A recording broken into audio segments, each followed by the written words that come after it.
Kubor nakaslem jong unong san hima. Manamtut ka kam ka jam na mga jingbam biyang ka boarding. One shaka orange electrical low sopo not my nakabenta ki diesel generator.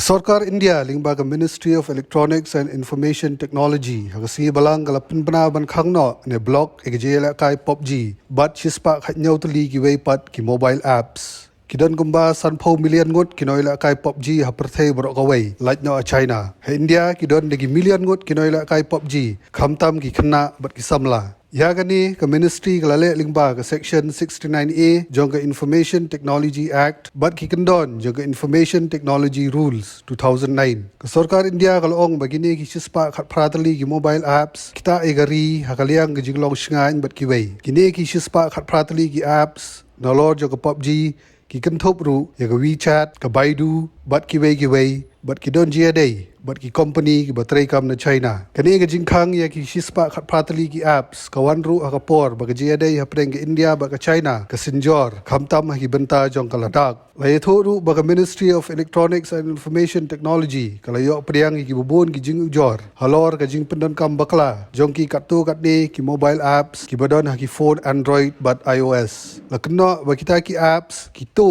ya ki jing tep shapang ki nong pendon kam but pha ya ki